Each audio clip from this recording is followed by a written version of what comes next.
नमस्कार दोस्तों, मैं रिंकू सर एक बार फिर आपका स्वागत करता हूं अपने चैनल में।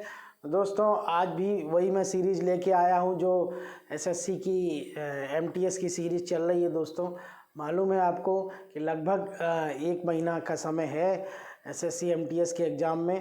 तो आज मैं आपके लिए फिर बहुत अच्छी वीडियो लेके आया हूं, बहुत अच्छे क्वेश्चन की सीरीज़ लेके आया हूं। दोस्तों चलिए शुरू करते हैं देर न करते हुए। दोस्तों पहला क्वेश्चन है, किस राज्य का लोक नृत्य पुंगचोलम है। और उन्होंने कहा कि किस राज्य का जो नृत्य है वो पुंगचोलम है। दोस्तों तो मैं आपको बता दूं कि ये जो नृत्य है वो मणिपुर का है। मणिपुर का जो नृत्य है वो पुंगचोलम कहलाता है। इसका मीनिंग होता है ढोल की गर्जना, ढोल की गर्जना। दोस्तों मैं आपको बता दूं कि ये जो नृत्य है ये पुरुष और स्त्री दोनों द्वारा किया जाता है और वास्तव में ये जो रास लीला होती है उसके ठीक पहले की ये प्रस्तावना के रूप में इस नृत्य को किया जाता है। दोस्तों ये संगीत वाला नृत्य है। दोस्तों आगे बढ़ते हैं। संसद के दोनों सदनों की संयुक्त बैठक निम्नलिखित में से कौन करता है। दोस्तों मैं आपको बता दूं कि संसद के जो दोनों सदन हैं उनकी संयुक्त बैठक जो है वो लोकसभा अध्यक्ष द्वारा की जाती है, लोकसभा अध्यक्ष द्वारा की जाती है। लेकिन अगर आपसे ये पूछे कि संसद के दोनों सदनों की बैठक कौन बुलाता है तो फिर आपका आंसर होना चाहिए राष्ट्रपति। संसद के दोनों सदनों की बैठक को बुलाने वाला कौन होता है, राष्ट्रपति। और बैठक की अध्यक्षता कौन करता है, लोकसभा अध्यक्ष। मान लीजिए लोकसभा अध्यक्ष नहीं है, अनुपस्थित है, उस स्थिति में लोकसभा का जो उपाध्यक्ष होगा वो उस मीटिंग की, उन दोनों सदनों की मीटिंग की अध्यक्षता करेगा। बाय द वे ऐसा भी हो कि लोकसभा उपाध्यक्ष भी नहीं है, तब ऐसी स्थिति में राज्यसभा का जो उपाध्यक्ष होगा वो उस दोनों सदनों की जो मीटिंग होगी उसकी अध्यक्षता करेगा। दोस्तों चलिए आगे बढ़ते हैं अपने अगले प्रश्न की तरफ। सारे लेटेस्ट क्वेश्चन है दोस्तों, एमटीएस में आया हुआ है, 2021 आफ्टरनून का क्वेश्चन है। कौन सी मिट्टी उत्तरी मैदानों में और नदी घाटियों में फैली हुई है और भारत के कुल क्षेत्रफल का 40% है। दोस्तों 40% इसका मतलब है कि ये वो मिट्टी है जो देश में सबसे ज़्यादा क्षेत्रफल में पाई जाने वाली है। नो डाउट ये जो मिट्टी है वो जलोढ़ मिट्टी है, जलोढ़ मिट्टी है। ये जो मिट्टी है वो जलोढ़ मिट्टी है जो कि सबसे ज़्यादा उपजाऊ है। कहाँ पाई जाती है दोस्तों, ये जो पाई जाती है उत्तर प्रदेश का जो गंगा मैदानी इलाका है, बिहार है, गुजरात है और हरियाणा है, ये इस क्षेत्र में जो है मिट्टी पाई जाती है। दोस्तों आगे बढ़ते हैं। ध्वनि का वेग हवा में कितना होता है। दोस्तों ध्वनि का वेग जो है हवा में कितना होता है पूछा गया है, तो ये होता है दोस्तों 343 मीटर प्रति सेकेंड। दोस्तों 343 मीटर प्रति सेकेंड, ज़्यादातर मीटर सेकेंड में ही पूछा जाता है। यदि आपको किलोमीटर में इसको निकालना होगा तो आप 18/5 से मल्टीप्लाई कर देंगे तो उसको आंसर जो होगा वो किलोमीटर में आ जाएगा। चलिए आगे बढ़ते हैं। एकल नागरिकता की अवधारणा भारत के किस संविधान से ली गई है, किस देश के संविधान से ली गई है, कहाँ से ली गई है, तो दोस्तों ये है यूनाइटेड किंगडम यानी कि ब्रिटेन। दोस्तों ये है ब्रिटेन, ब्रिटेन के संविधान से एकल नागरिकता ली गई है। दोस्तों इसके अलावा संसदीय शासन प्रणाली ली गई है, संसदीय विशेषाधिकार लिए गए हैं और जो कैबिनेट प्रणाली है ये भी ये ब्रिटेन यानी यूनाइटेड किंगडम से ली गई है। आगे बढ़ते हैं दोस्तों नेक्स्ट क्वेश्चन की तरफ। ब्रिटिश संसद द्वारा भारतीय स्वतंत्रता अधिनियम निम्नलिखित में से किस वर्ष पारित किया गया। दोस्तों मैं आपको बता दूं कि ब्रिटिश संसद ने भारत को आज़ाद करने के लिए यानी स्वतंत्र करने के लिए वहाँ की संसद में 18 जुलाई 1947 को भारतीय स्वतंत्रता अधिनियम पारित किया, यानी कि आंसर हो जाएगा हमारा डी नंबर का। तो 18 जुलाई 1947 को भारतीय स्वतंत्रता अधिनियम पारित हुआ, जिसकी परिणति के रूप में भारत और पाकिस्तान जो हैं वो अलग हुए। 14 अगस्त को पाकिस्तान और 15 अगस्त को भारत अपने वर्तमान स्वरूप में आया। दोस्तों आगे बढ़ते हैं।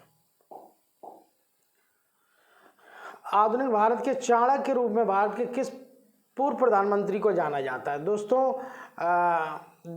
मैं आपको बता दूं कि जो भारत जब ये प्रधानमंत्री बनी थी तब उस समय वास्तव में भारत आर्थिक संकट में गुजर रहा था बुरी तरह से, और ये जब आए तब उस समय देश में आर्थिक तंगी भी थी बहुत ज़्यादा, और आर्थिक संकट के रूप में देश गुजर रहा था। और इनके ठीक पहले राजीव गांधी की हत्या हो चुकी थी। तो ये हैं पीवी नरसिम्हा राव। पीवी नरसिम्हा राव जो बनी थी वो 1991 में बनी थी और 1996 तक ये देश के प्रधानमंत्री रहे।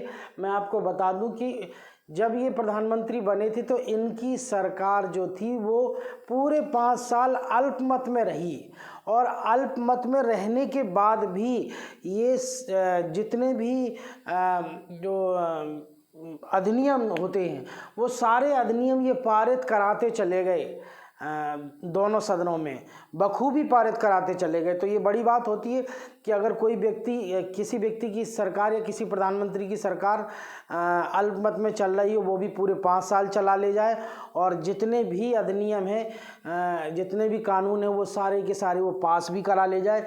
इसीलिए इन्हीं गुणों के कारण इनको चाणक्य कहा जाता है भारतीय राजनीति का। इसके अलावा एक और बड़ी बात थी कि इनकी जोड़ी और इसी समय डॉक्टर मनमोहन सिंह की जोड़ी, जो इनके शासनकाल में मनमोहन सिंह वित्त मंत्री थे, इन्होंने दोनों ने मिलकर, यानी वित्त मंत्री और पीवी नरसिम्हा राव प्रधानमंत्री ने मिलकर देश को आर्थिक संकट से उभारा। दोस्तों चलिए आगे बढ़ते हैं। भारत का सबसे बड़ा ट्यूलिप गार्डन निम्नलिखित में से कहाँ स्थित है? दोस्तों भारत का जो सबसे ट्यूलिप गार्डन है, सबसे बड़ा ट्यूलिप गार्डन वो है दोस्तों श्रीनगर।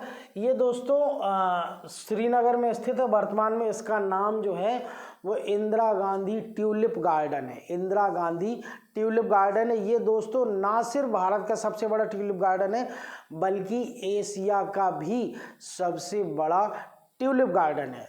दोस्तों ट्यूलिप क्या होता है? ट्यूलिप एक फूल होता है जो विशेष तौर पे ऐसी एटमॉस्फेयर में पाया जाता है जहाँ पर टेम्परेचर कम हो, यानी ठंडक ज़्यादा हो।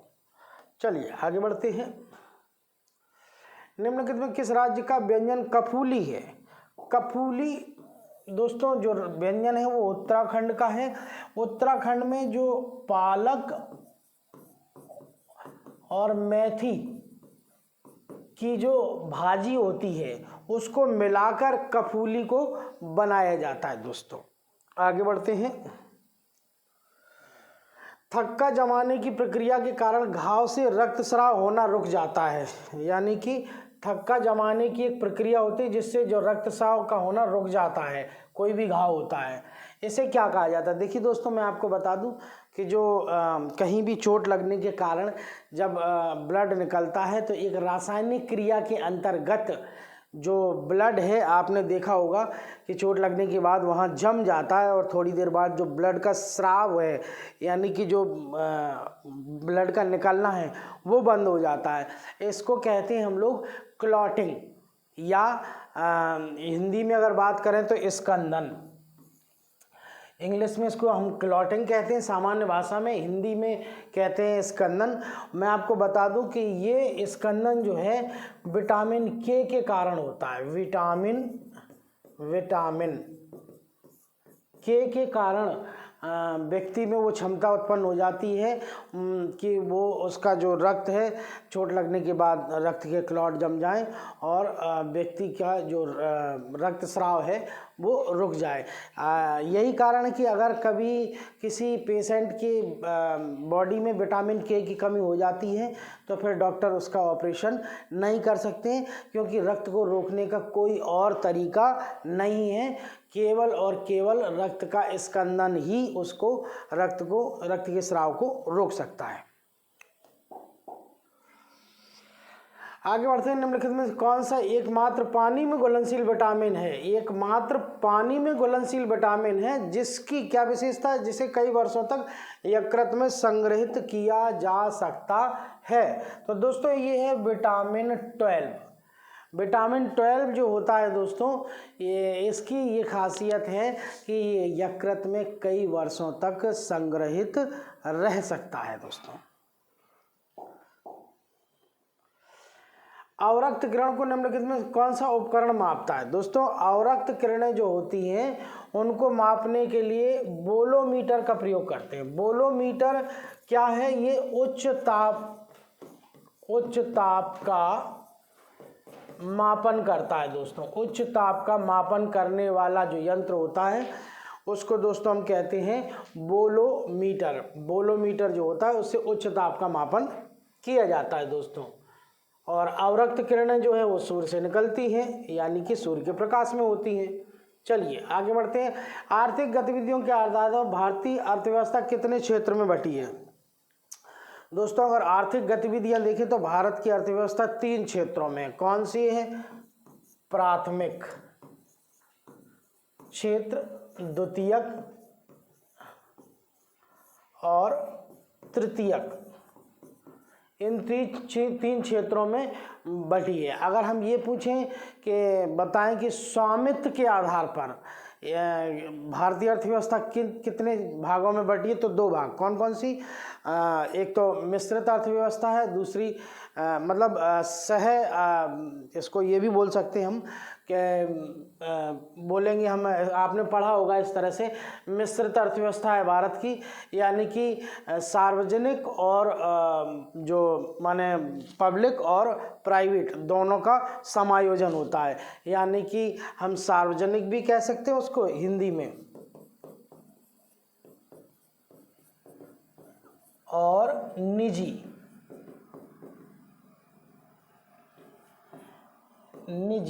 निजी क्षेत्र का सह अस्तित्व जो है भारत की अर्थव्यवस्था, अगर स्वामित्व के आधार पर देखें तो सार्वजनिक क्षेत्र और निजी क्षेत्र का सह अस्तित्व के साथ मिलकर बनी होती है।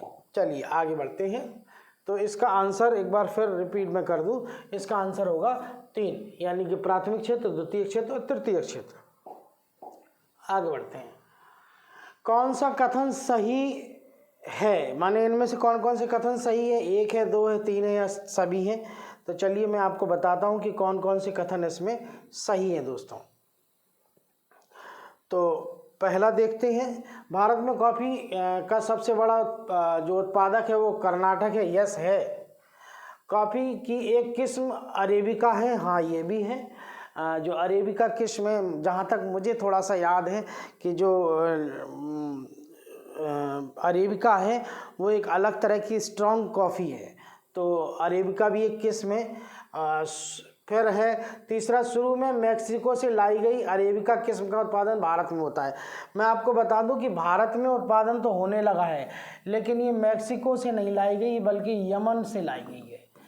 यमन देश से अरेबिका कॉफ़ी भारत में लाई गई। यानी पहला सही, दूसरा सही, तीसरा गलत है। इसका मतलब है कि केवल 1 और 2, यानी कि आंसर इसका डी हो जाएगा दोस्तों। चलिए आगे बढ़ते हैं। निम्नलिखित में कौन सा कथन काली मिट्टी के बारे में गलत है?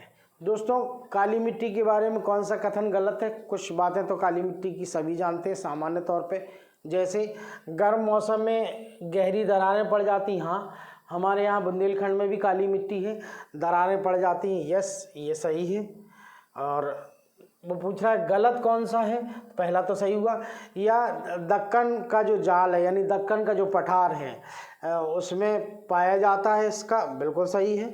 दक्कन का जो पठार है स्पेशली महाराष्ट्र, कर्नाटक, गुजरात और यूपी, इसमें इसका जो ज़्यादा फैलाव है। तीसरी है कि इसमें नमी धारण करने की अच्छी क्षमता होती है। हाँ, काली मिट्टी के लिए ज़्यादा पानी की आवश्यकता होती है, बिल्कुल सही है। इसमें फास्फोरस मात्रा की अधिकता होती है। नहीं, ये नहीं होना चाहिए क्योंकि फास्फोरस की इसमें अधिकता नहीं होती है, इसलिए आंसर हो जाएगा डी। चलिए आगे बढ़ते हैं। भारत में बैंकिंग प्रणाली के संदर्भ में IFSC का विस्तार रूप क्या है? दोस्तों भारत में जो IFSC जो है, IFSC कोड होता है, मैं आपको बता दूं कि जो IFSC कोड होता है वो, इसका पहले फुल फॉर्म आप देखें, Indian financial system code. Indian financial system code, Indian financial system code इसका फुल फॉर्म है। दोस्तों मैं आपको थोड़ा ये बता दूं कि इसमें जो टोटल होते हैं उसमें 11 अंक होते हैं। 11 अंकों का अंक प्लस अक्षर दोनों होते हैं। इसमें 4 अक्षर होते हैं। पहले ये 11 अंक बताते क्या हैं? 11 अंक जो बताते हैं वो ये बताते हैं कि किसी बैंक के बारे में, ठीक है। अब पहले 4 अंक बैंक का नाम होगा और अगले 7 अंक उस बैंक का पर्टिकुलर कोड होता है, उसकी स्थिति के बारे में बताते हैं कि ये इस कोड वाला बैंक यहाँ पर स्थित है। तो 11 अंकों का अक्षर अंक कोड होता है इसमें। अब यूज क्या है IFSC का, मैं आपको बता दूं कि जैसे NEFT करते हैं या RTGS करते हैं, यानी कि बैंक का पैसा दूसरे बैंक में के किसी खाते में ट्रांसफ़र करते हैं, तो उस समय जिस बैंक से आप दूसरे बैंक में ट्रांसफ़र कर रहे होते हैं उस बैंक का IFSC कोड की ज़रूरत पड़ती है, जिससे वहाँ पर पैसा सही पहुँच सके। लाला लाजपत राय के द्वारा निम्नलिखित में से किस समाचार पत्र की शुरुआत नहीं की गई है? देखिए लाला लाजपत राय ने द पंजाबी किया है, यस किया है, द पीपल किया है, रीजनरेटर ऑफ आर्यावर्त के बारे में तो उन्होंने बहुत डिटेल में बताया है अपनी पुस्तक में कि भारत जो था वो आर्यों का देश था, आर्यों ने उसको बसाया था, इस तरह से तमाम चीज़ें। तो कौन सा नहीं है? ये है यंग इंडिया। यंग इंडिया किसका समाचार पत्र था? महात्मा गांधी जी का समाचार पत्र था।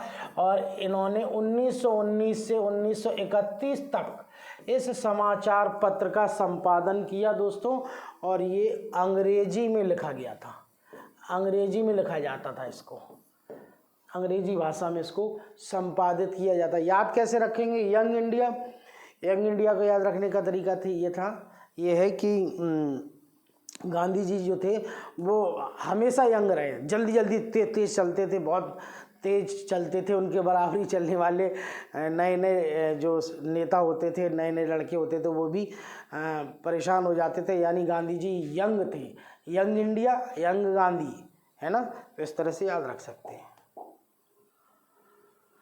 कंप्यूटर वायरस निम्नलिखित में से कौन सा है? कंप्यूटर वायरस जो है दोस्तों, इनमें से जो है वो है क्रीपर जो है वो विश्व का पहला वायरस है। विश्व का पहला कंप्यूटर वायरस जो है वो क्रीपर है। इसको खोजा था, यानी इसका विकास किया था बॉब ने इसका विकास किया था, और ये विश्व का पहला कंप्यूटर वायरस है। आगे बढ़ते हैं दोस्तों। नेक्स्ट है, चेतन भगत ने निम्नलिखित में कौन सी पुस्तक नहीं लिखी है? देखिए चेतन भगत ने कौन सी पुस्तक नहीं लिखी है? पहला मेकिंग इंडिया ऑसम, यस लिखी है। वन इंडियन गर्ल लिखी है।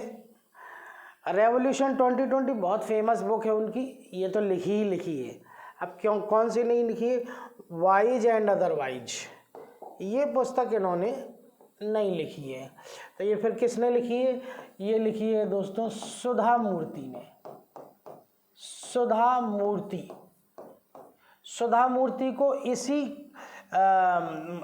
लेखन के लिए 2004 में इनको पद्मश्री दिया गया था दोस्तों।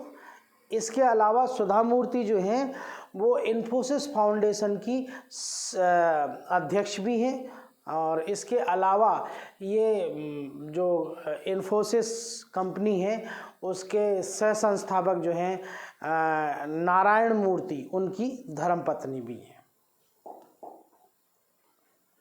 पेशेवर भारतीय टेनिस खिलाड़ी निम्नलिखित में से कौन है? पेशेवर भारतीय टेनिस खिलाड़ी जो हैं दोस्तों वो हैं अंकिता रैना। अंकिता रैना जो है वो टेनिस खिलाड़ी हैं और इसके अलावा अदिति चौहान, बाला देवी और शांति मलिक ये तीनों के तीनों फुटबॉलर हैं। ये तीनों फुटबॉलर, महिला फुटबॉलर हैं। किसका संरक्षण करना रामसर कन्वेंशन का मिशन है? दोस्तों रामसर मिशन क्या है पहले मैं आपको बता दूं कि 1971 में ईरान 1971 में ईरान में एक स्थान है ईरान में जिसका नाम है रामसर। एक समझौता हुआ 1971 में ईरान में रामसर समझौता, रामसर कन्वेंशन। उसमें ये कहा गया कि जितने भी वेटलैंड एरिया यानी आर्द्र भूमियाँ हैं उनका संरक्षण किया जाएगा। तो जितने भी वेटलैंड एरिया हैं स्पेशली जहाँ पर पक्षी जो हैं वो ज़्यादा मात्रा में पाए जाते हैं, ज़्यादा वहाँ उनके लिए अनुकूल एरिया है, उन सब को इस रामसर कन्वेंशन में ये कहा गया कि हम इन सब का संरक्षण करेंगे। तो इसको कहते हैं वेटलैंड एरिया माने आर्द्र भूमि। विधानसभा, अगला क्वेश्चन है निर्वाचित क्षेत्रों की संख्या सबसे अधिक किस राज्य में है? विधानसभा निर्वाचित सबसे अधिक संख्या जो है दोस्तों वो उत्तर प्रदेश में। कितनी है? 403 + 1। 403 जो है वो निर्वाचित सदस्य होते हैं और एक सदस्य जो है वो एंग्लो इंडियन है, वो राज्यपाल महामहिम राज्यपाल द्वारा मनोनीत होता है दोस्तों। तो अगर ये पूछा जाए कि सबसे कम विधानसभा क्षेत्र कौन से राज्य में है तो वो है दोस्तों पुडुचेरी, जहाँ पर 33 है। कुल सदस्य संख्या 33 है पुडुचेरी में सबसे कम। नेक्स्ट है दोस्तों निम्नलिखित में किससे वेल्ड घास के मैदान संबंधित हैं? दोस्तों वेल्ड घास के जो मैदान हैं दोस्तों ये है अफ्रीका। अफ्रीका में एक जगह है दोस्तों नेटाल प्रांत में नेटाल प्रांत में ये जो वेल्ड्स घास के मैदान है वो पाए जाते हैं। मैं आपको बता दूं एशिया में स्टेपी, ऑस्ट्रेलिया में मैं आपको बता देता हूं जो ऑस्ट्रेलिया है ऑस्ट्रेलिया में है डाउन्स और एक और है पार्कलैंड।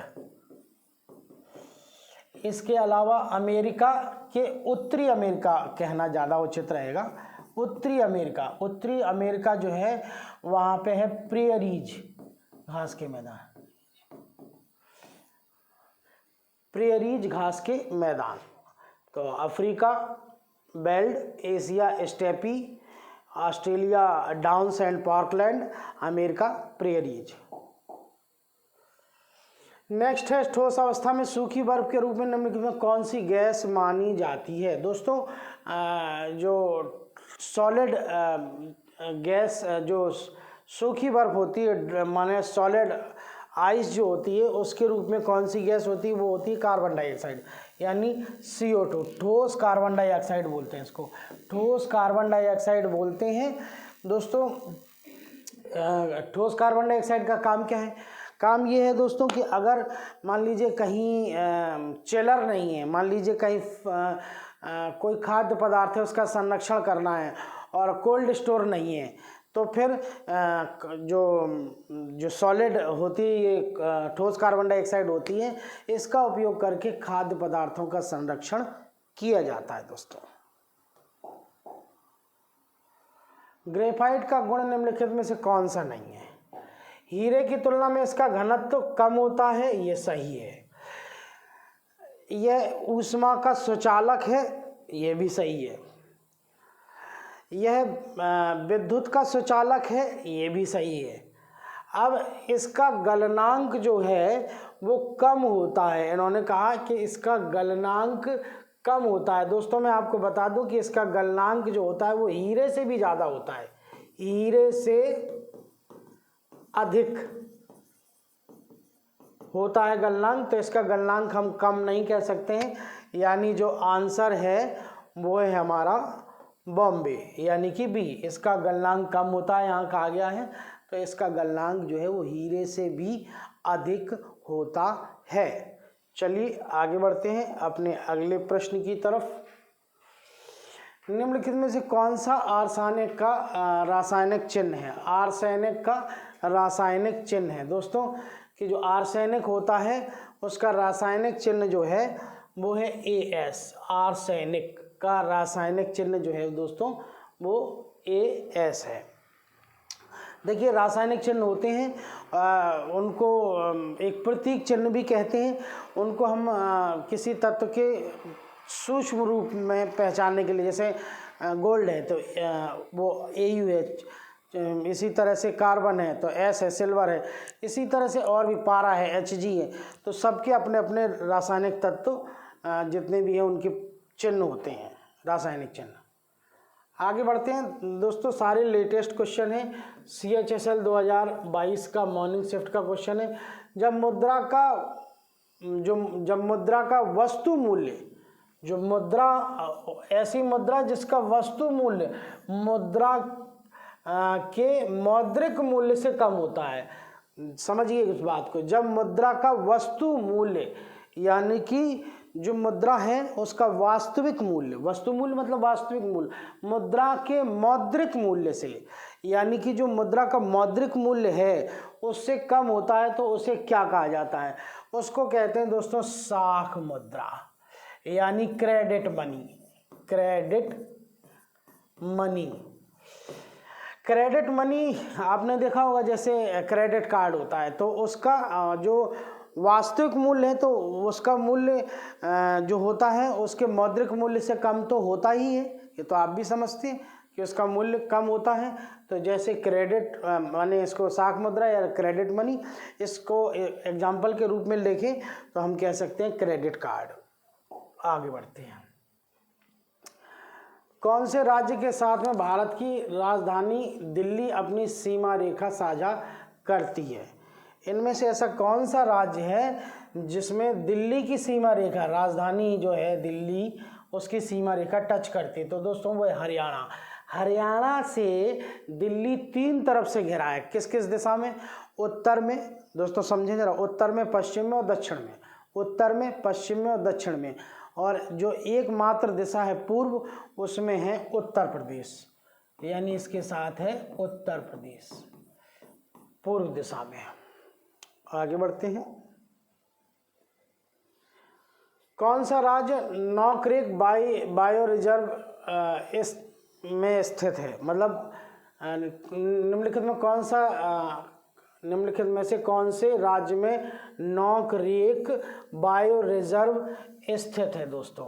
तो नॉकरेक बायो रिजर्व जो है दोस्तों ये मेघालय में स्थित है। मेघालय राज्य में नॉकरेक स्थित है। और ये जो नॉकरेक बायो रिजर्व है ये यूनेस्को की धरोहर सूची में भी, जो यूनेस्को की बायो रिजर्व की सूची है उसमें इसको शामिल किया गया है दोस्तों। आगे बढ़ते हैं। इब्राहिम लोदी को पानीपत की पहली लड़ाई में निम्नलिखित में से किसने हराया? इब्राहिम लोदी को पानीपत की पहली लड़ाई में दोस्तों बाबर ने हराया। कब हराया? 1526 में हराया।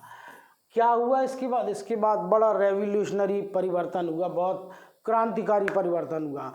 इब्राहिम लोदी जो लोदी वंश का अंतिम शासक था, उसको बाबर ने हराने के बाद भारत में मुगल साम्राज्य की स्थापना की।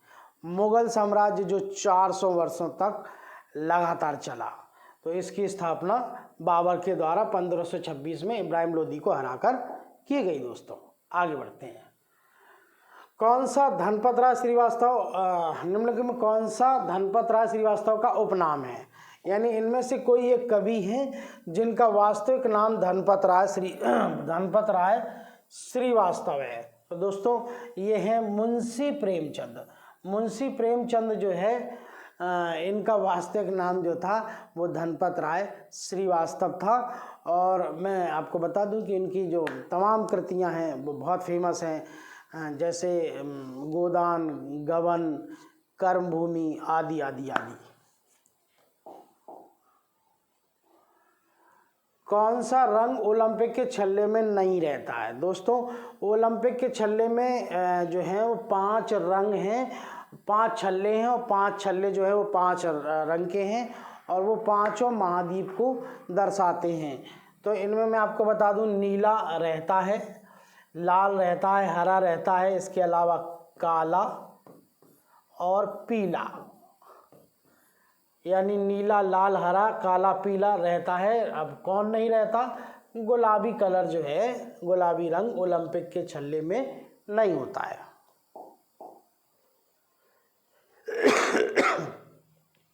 निम्नलिखित खेलों में से किस खेल की उत्पत्ति भारत में हुई है? उन्होंने ये पूछा है, भारत में निम्नलिखित में से किस खेल की उत्पत्ति हुई? तो दोस्तों भारत में जो उत्पत्ति हुई है वो आपने देखा होगा, राजा महाराजा लोग बैठे रहते थे और हुक्का वगैरह पीते थे अपने तरीके से। तो क्या टेनिस खेलते थे? क्या स्नूकर या स्केटिंग? ना, इनमें से कोई भी नहीं। तो आप देखते तो बैठे बैठे शतरंज खेलते थे। दोस्तों शतरंज खेलते हुए वो अपना टाइम पास करते थे। पुराने समय में इसको चतुरंगा कहा जाता था, चतुरंगा इस खेल को। चलिए, वह प्रथम व्यक्ति कौन थे जिन्होंने भौतिकी में नोबेल पुरस्कार प्राप्त किया? दोस्तों भौतिकी में नोबेल पुरस्कार प्राप्त करने वाले जो व्यक्ति थे वो विल्हेम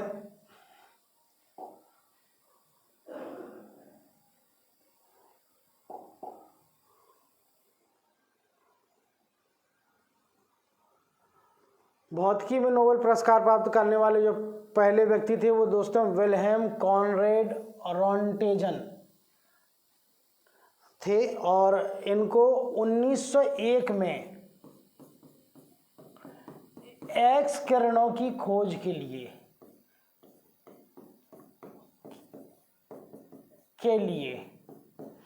1901 में पहला भौतिकी का नोबेल पुरस्कार मिला था।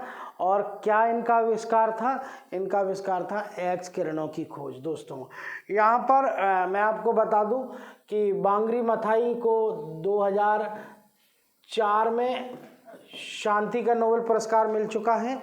और इसके अलावा जो हेनरी ड्यूनेंट हैं, इनको पहला शांति का नोबेल पुरस्कार मिला था 1901 में। इनको शांति का पहला नोबेल पुरस्कार हेनरी ड्यूनेंट को 1901 में मिला था। चलिए,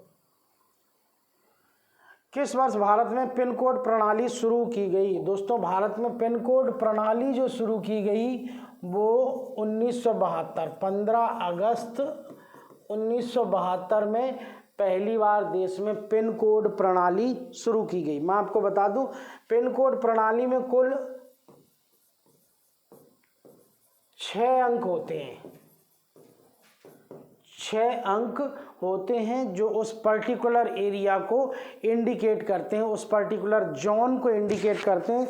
मैं आपको बता दूं, भारत में कुल पिन कोड से संबंधित कुल 9 जोन हैं। उनमें 8 जोन जो हैं वो भारत के विभिन्न भौगोलिक क्षेत्रों को शो ऑफ करते हैं, बताते हैं, जबकि एक जो है 9वां वो केवल भारतीय सैनिकों के लिए आरक्षित है। दोस्तों चलिए आगे बढ़ते हैं। नेक्स्ट क्वेश्चन है, निम्नलिखित में से कृषि संविधान की किस सूची में एक विषय के रूप में शामिल है? MTS का क्वेश्चन है, 19 का क्वेश्चन है दोस्तों, मॉर्निंग शिफ्ट का है।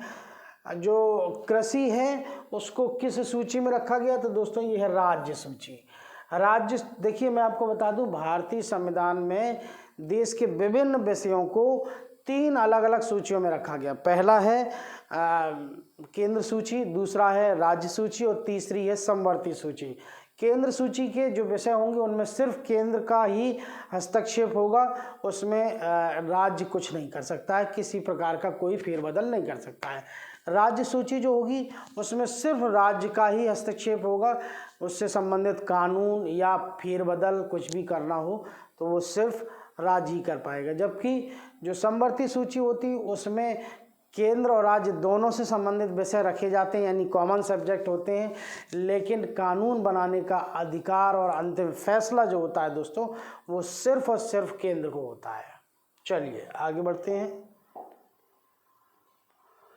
किसके द्वारा प्रधानमंत्री श्रम योगी योजना की शुरुआत की गई? दोस्तों जो प्रधानमंत्री श्रम योगी योजना है ये हमारे देश के प्रधानमंत्री नरेंद्र मोदी जी द्वारा शुरू की गई थी। कब की गई थी? 2019 में। क्या है ये योजना? 2019 में हमारे प्रधानमंत्री ने इसको शुरुआत की थी।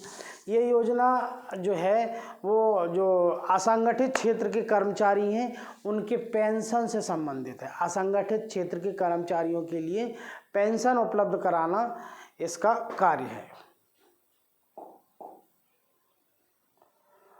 निम्नलिखित में से किस वर्ष सालवाई की संधि हुई थी? सालवाई की संधि देखिए एमटीएस में ये भी आया है 2021 में मॉर्निंग शिफ्ट में।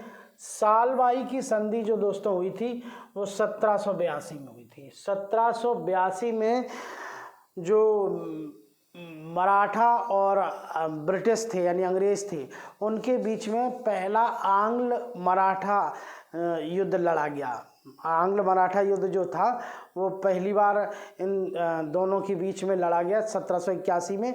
उसके बाद उस युद्ध की समाप्ति के रूप में 1782 में सालवाई की संधि की गई दोस्तों। इसमें अंग्रेज़ों की तरफ से जो अंग्रेज़ों के जो वो थे उस समय गवर्नर वो लॉर्ड हेस्टिंग्स और जो मराठे थे उनकी तरफ से थे महादजी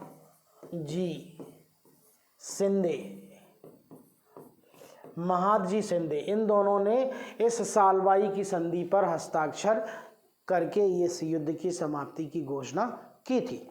चलिए आगे बढ़ते हैं। ऊष्मा का कुचालक निम्नलिखित में से कौन नहीं है? इनमें से कौन ऐसा है जो ऊष्मा का कुचालक नहीं है? बाकी जो है वो ऊष्मा के कुचालक हैं, मतलब पूरी तरह से नहीं लेकिन फिर भी कुचालक हैं। तो कौन है? ग्लास ऊष्मा का कुचालक है, यस है। ड्राई पेपर है। एवोनाइट की जो छड़ होती वो भी है। कौन नहीं है? पारा नहीं है। पारा जो है वो ऊष्मा का कुचालक जो है वो नहीं है, जबकि पारा जो है वो विद्युत का कुचालक माना जाता है। चलिए आगे बढ़ते हैं।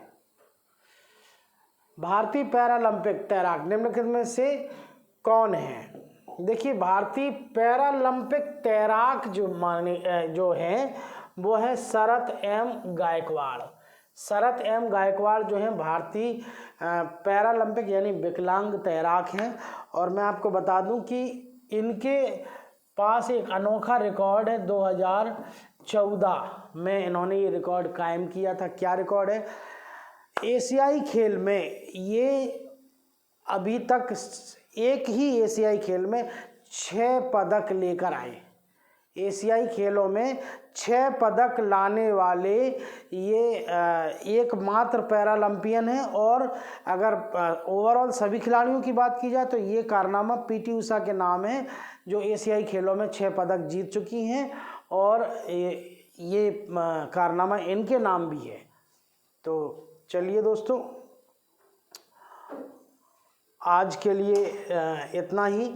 अगर ये वीडियो आपको पसंद आई हो दोस्तों तो प्लीज़ इस वीडियो को प्लीज़ शेयर करें। आप शेयर नहीं करते हैं, प्लीज़ शेयर कीजिए। ये आपसे मेरी रिक्वेस्ट है, निवेदन है, आपसे हम्बल रिक्वेस्ट है कि प्लीज़ प्लीज़ प्लीज़ आप इसको शेयर करें, ज़्यादा से ज़्यादा लाइक करें, सब्सक्राइब करें और बेल आइकन बटन को दबाना ना भूलें दोस्तों। और आशा करता हूँ कि आने वाले एग्ज़ाम्स के लिए ये वीडियो आपको बहुत बहुत बहुत हेल्पफुल होगी। Thank you. जय हिंद।